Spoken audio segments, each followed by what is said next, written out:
Hey, gang. Good afternoon. I'm live with myself today. We're supposed to be joined by Shannon Farrell, and Luis is on an airplane headed back to Texas. We had an amazing day yesterday at the golf course with the Santa Clara County Association of Realtors and the Santa Clara County Realtors Foundation, which was sponsoring the golf tournament at Cinnabar. If you missed it, check out my Instagram post, check out my Facebook post about this. It was really fun. We had a booth out there. We were shooting these laser targets with a really cool gun. It's a laser gun. And next time we go out there, I guess Luis is getting a gun with recoils. So actually, it recoils. My time wasn't great. I started off with 10 seconds and I went down to 6.5 seconds. I think my best time was 6.12 or something like that, 6.12. But I saw a lot of guys out there who were really impressive, including Luis himself, which was somewhere in the 3 second range, which is amazing to me. So that was really fun. But we saw a lot of people out there. Tomorrow, we're going to be joined by Carl Lee. He's going to talk about the National Association of Realtors lawsuit again. I know this is a big deal for everybody. And whether you're a buyer or whether you're a realtor, you're talking about this to your customers. And you should be aware of this. And I've been pushing this topic for quite a while now because it really is important. We keep talking about the lawsuits that are happening, and they're going to happen. There are a lot of lawsuits on the table already. And there's going to be a lot of secret shoppers sent out by the Department of Justice and the National Association of Realtors and ambulance chasers. I wish I had Louis here so he could hit the button for ambulance chasing.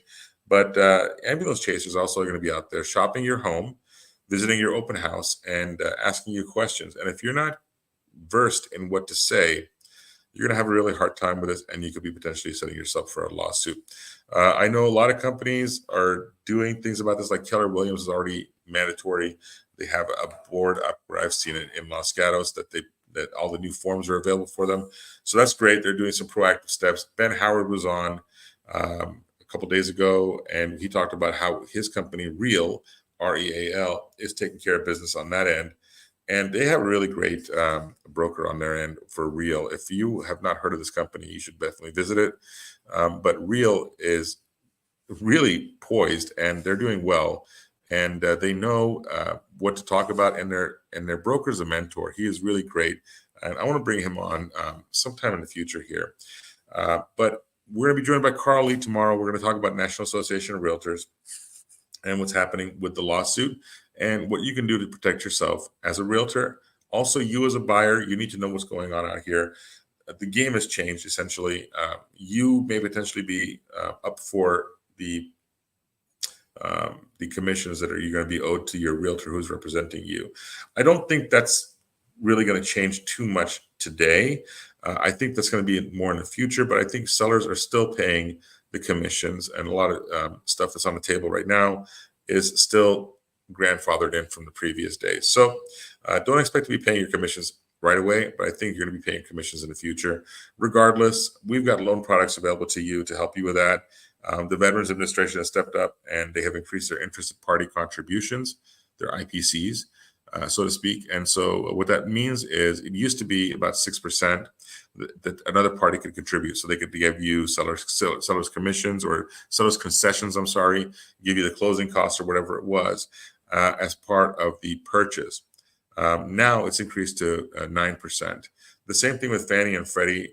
Fannie Mae and Freddie Mac are government entities that kind of back loans essentially, but they've also increased their IPC contributions as well. So you're not in a lurch right now, and I think it's going to just get better and better in the future, and things will be more smooth. But you need to have that conversation with your realtor partner and make sure you understand when you're shopping for a home what that means to you and what that could potentially mean for your pocketbook, essentially.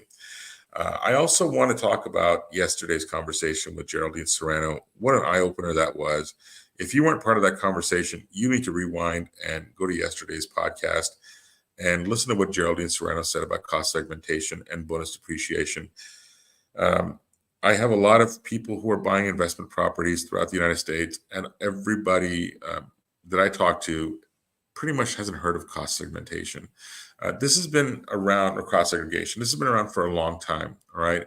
And it's not something new, but a lot of people don't take advantage of it. And a lot of CPAs I've talked to will also steer you away, saying, oh, it's not really worth it. Just take the depreciation from or deductions from your taxes from your laundry receipts or whatever you're doing, right? That's not enough. We were talking about an example of a property that's potentially yielding $3,000 per month, and that's $36,000, and you can offset that with a huge depreciation right up front with the cost segregation. What's it cost? Nothing. You get a free estimate, but if you really go through the cost segregation for $1 million house, you're looking at something like $5,000. So it makes so much sense to talk to somebody who can help you increase your deductions from your income so you're not paying all these taxes. And what Geraldine was talking about yesterday was most investors that she deals with take that savings and they punch it right back into their property. And so they're basically leveling up. Another thing we talked about yesterday was bonus depreciation. If you're not familiar with bonus depreciation, man, you are not with it right now, okay? Bonus depreciation is something that came about with the Trump administration. And when it first came out, they were giving you 100% depreciation on the bonus side. The next year went down to 80%. Now it's down, I think, 60%. Next year it'll be 40% of the bonus depreciation, and finally it'll cancel out down to 20%, and finally nothing. But that's in 2026, I believe. But bonus depreciation allows you to take a huge chunk of depreciation right up front off your property. So the big thing in investment properties is cash flow. What it means to cash flow is at the end of the day, my profit is basically my revenues minus my expenses. And what am I coming out with? My expenses are my mortgage payment, my interest, my taxes, my insurance, my HOA fees, whatever it is. And whatever I'm getting out of that at the end of the day, that's my profit margin, or profit rather. So this depreciation and bonus depreciation allows you to take that income and make it into nothing. So you essentially can take a loss on a property and thus cash flow and pay your Uncle Sam, a lot less money when it comes time to pay him in April. So two big things: bonus depreciation and cost segregation. These were really big topics that I wanted to cover. Next, also, we're going to be talking about on Monday with Gina Czar from SCORE, Santa Clara County Association of Realtors. She is an important player in the mix. And why she's important? She's important because she's the political advisor over there. She's involved in all the political campaigns that SCORE takes a hand in. Right now, the big thing on the ticket is supporting Matt Mahan, our mayor here in San Jose, and his fight against homelessness, or fight of the homeless, essentially. We also have a couple of big races that are set to commence in November. That's with George Casey and Arjun, who's the current District 10 committee member. So these guys are both against homelessness, and there's been a talk about putting a camp on Monterey Highway, or near District 10. And that's been embroiled in a lot of controversy. So anyway, Gina's going to join us on Monday, and she's going to talk about this stuff. And we're going to get a handle on what's going on. I've had George Casey come over to my house and had a great conversation with him. This is an intelligent man who really knows what he's talking about. And he's been involved. He's a lawyer, and he's also Armenian. And so it's funny. He's from his family's from the Middle East, but he's a totally normal guy. I love it. I talked to him for about 45 minutes when he came out door knocking, and we've been friends ever since. He just did a recent campaign event with Arjun, actually, both of them at the Starlight Hall on Monterey Highway. If you haven't heard about these two guys, you need to get on a boat and listen to what they have to say, especially if you live in the Santa Teresa area, if you live near Monterey Highway. District 10, District 9, those two districts are really affected. And I don't know about you, but I think this homeless epidemic is really getting to come to a head, essentially. We'll talk more about that on Monday, but that's the critical stuff that I wanted to kind of update you guys on. I don't know if you guys have been watching Barry Habib, but interest rates are all over the place these days. Right now, the 10-year Treasury is kind of wavering at the 3.8 mark. And so that's been a pretty heavy field for us to tackle here. But pending home sales are also down. Okay, this is signed contracts on existing homes. They fell 5.5% in July, which was weaker than estimates of a flat reading. We were estimating it was going to be flat, but home sales fell 5.5%. On a year-to-year basis, sales are down 8.5%, and that's a lot. But again, National Association of Realtors, the chief economist Lawrence Yun said, current lower falling mortgage rates will no doubt bring buyers into the market. That's true. But again, it depends on what market you're in. And I think the Bay Area is a huge market here with a serious lack of inventory. But having sales down, it's really an interesting thing. Bottom line, signed contracts on existing homes were soft. It's going to take some time for the impact of lower rates to translate into buyers shopping, finding a home, negotiating, and eventually signing a contract. We expect these numbers to improve in time, but it's going to take some time. Okay. And what happens with the interest rates with the Fed and translation down to you into interest rates for your mortgage also takes a little bit of time. What's also, I don't know if you guys have been watching what I've been talking about with CPI that's coming out on Friday. Core PCE actually is coming out on Friday, but the National Apartment List rental report for August showed that new rents fell 0.1%. Things are starting to decelerate as normally do during this time of year. It was 0.4% in June and higher previous to that. Year over year, new rents are down 0.7%. Year over year, rents have been negative since last August, which is interesting, right? Because these rents make up 40% of the PCE, which is what inflation measures. And so if rents are down, then truly inflation is down, and the Fed should be reacting to these things. Based on seasonal trends, we should continue to see rental prices continue to decelerate on a month-over-month basis, which is going to help inflation move much lower. And you guys all know the Fed's two mandates, right? Actually three, but two we're going to talk about. One is to control inflation. Two is to control unemployment. And this should really help us move lower to inflation, which is going to be the big stuff that the Fed, Jerome Powell, was talking about. Something that may continue to keep new rental prices, new rental increases lower is the higher national vacancy rate. It's at 6.7%. So we're seeing about almost a 7% vacancy rate in rentals. And we're not talking about homes. We're talking more like multifamily or apartment complexes, but it's the highest level since August 2020. And it should continue to remain elevated with all the multifamily new construction that's been coming to the market. All these builders have been building these gorgeous apartment complexes. You've seen them all around here. And so what's happening is we've had a huge influx of multifamily new construction. So with a 7% vacancy rate, with new stuff coming on, it's going to be a battle to get those things filled. GDP and Q2. GDP is basically gross domestic product. The second reading on Q2 GDP showed that the U.S. economy grew by 3%, which is stronger than the 2.8 that was expected, and previous quarter readings of 1.4. The economy grew faster than initially thought amid stronger consumer spending. Where is the spending coming from? Credit cards. I've been talking about this for a while. $1.4 trillion of credit card debt, the highest level ever recorded. And also, we're seeing a big hit to families going back to school now. More and more people are spending more and more money on their credit cards, which they have so little room on, no savings accounts. With this high inflationary rate, people are spending money on their credit cards to get their kids back to school, backpacks, notebooks, my favorite thing, pens. I like the Sharpies, my favorite, different colors. Anyway, with the GDP report, there's also a quarterly reading on PCE prices. Tomorrow, we're going to have a PCE announcement, which is Friday. Ahead of tomorrow's monthly reading, which is more real time and important, the headline reading fell from 2.6% to 2.5%. The core reading, which strips out things like fuel and rent, fell from 2.9 down to 2.8, so 0.1%, which is also an improvement and was better than the 2.9% expectations. What's key here, guys? Initial jobless claims. Man, this is going to keep coming up. We saw the 818,000 misreported employment numbers.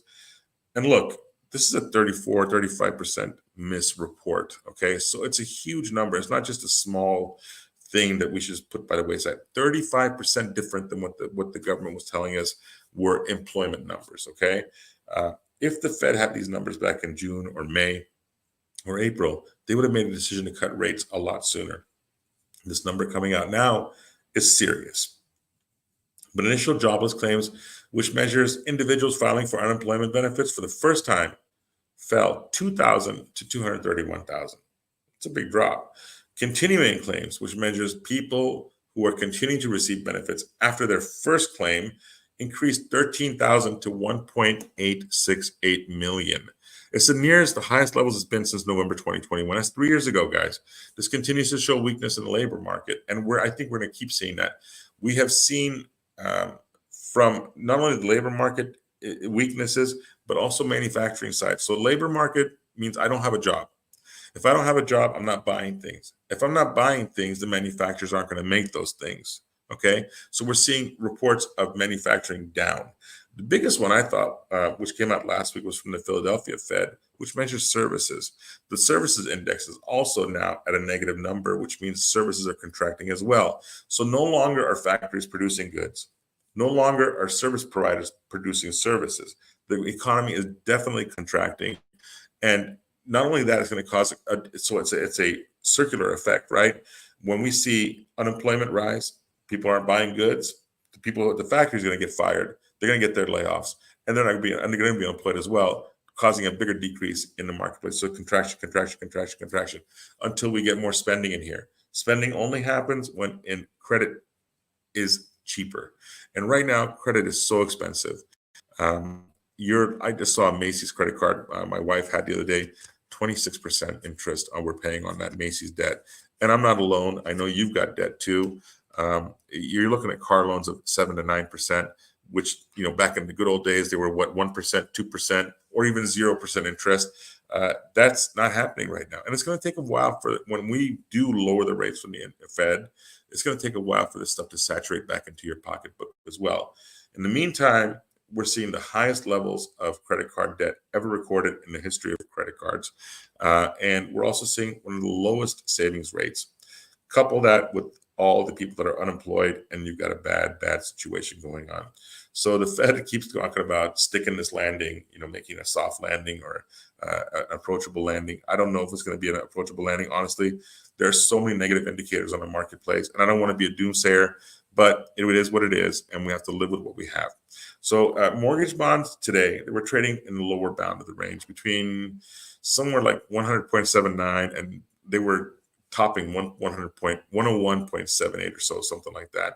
There's still room, about 8 bips of room before the aforementioned floor we're talking about here. But this is what this means. As MBSs, or mortgage-backed securities, which is collateralized debt, is basically your mortgage packaged along with everybody else's mortgage and sold on the open market. That debt, when it moves higher, that number is better for your interest rates. When it moves lower, that's bad for your interest rates. What I like to follow is the 10-year treasury. That's more indicative to me, and I can just add a couple percentage points to it to get a current rate. But the 10-year is indicative of where it's supposed to be. We're at 3.8 or so.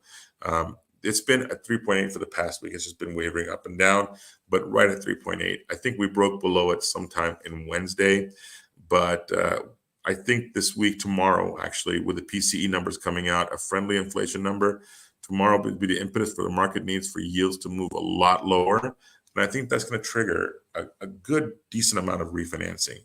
Now, I haven't talked about this too much before. You've seen some of my things I've done on Instagram, some goofy stuff with the phone ringing.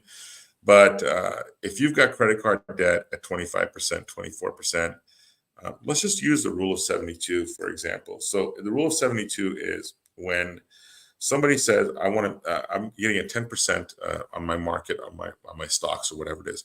How long will it take me to double my money?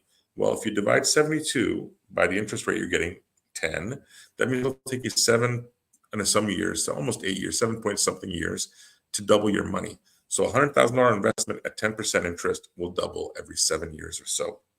The converse works as well for debt. So debt is simply savings the other way around, negative numbers, right? If I'm at 25% interest on a credit card, 25 goes into 72 roughly 3 times. And if I'm only making minimum payments, I'm really not paying off that credit card. So in 3 years, I can expect that credit card to double. All right. If you have a lot of credit cards, or if you have some car debt, or if you're living in for instance, there's a lot of apartment complexes now with HOAs that are facing this AB 326, which is the balcony thing. A lot of these guys getting hit with assessments. All right. If you're hit with an assessment, you need to pay for that, right? So $30,000, $40,000, whatever it is per apartment HOA. These are things you can help pay off quickly with some equity from your house. You can always call me to run some numbers for you real quick. But imagine taking that 25% credit card, dumping it down to right now, let's say a 6.5% interest rate, right? Yes, it's 6.5 is high, but it's going to keep coming down. and nobody's stopping you from refinancing tomorrow, the next day, or the next day. All right. Typically, I tell this to all my clients. Most mortgage guys will tell you got to wait 6 months. Otherwise, they get the commission taken back.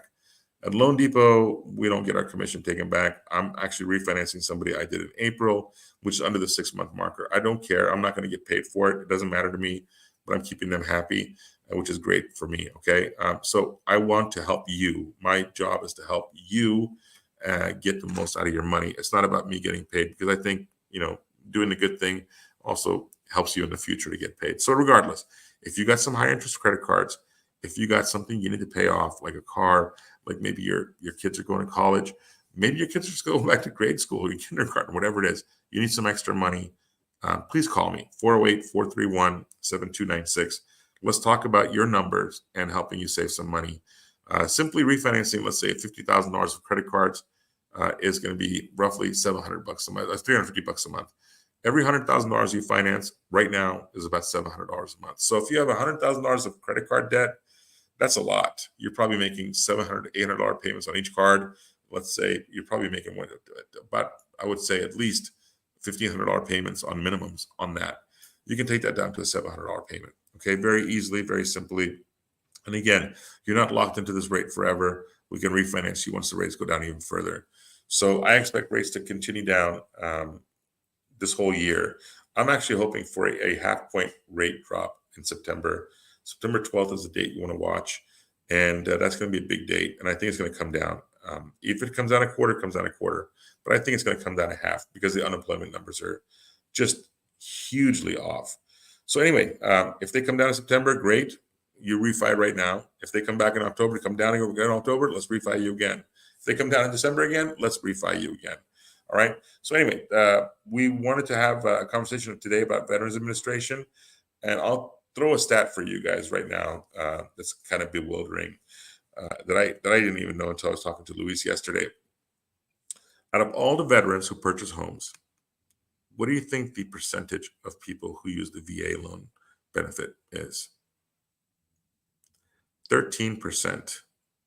Only 13% of veterans are using their VA benefits to buy a home. That's insane. What is a VA benefit? Well, if you've served in the military, you got money coming to you. And in a typical loan, I am looking for 43 to 50% debt to income ratio. And I'm asking for some down payment, 5%, 3.5%, whatever it is. With a VA loan, you got nothing down. And instead of looking at 50% or 43% debt to income ratio, I did one with 75% the other day. That's a lot. So imagine, because the military helps to pay for your benefits, they subsidize these loans. You have no money down. I think it's up to $5 million, if I'm not mistaken. Anyway, I did a $2.5 million loan with nothing down at a 70% debt to income ratio. If you have served in the military, please grab your benefits, okay? And it's a simple certificate of eligibility, COE, and give me a buzz. That's it. All right. I'm going to talk to you guys soon. Thank you guys for watching today, and we'll see you tomorrow with Carl Lee.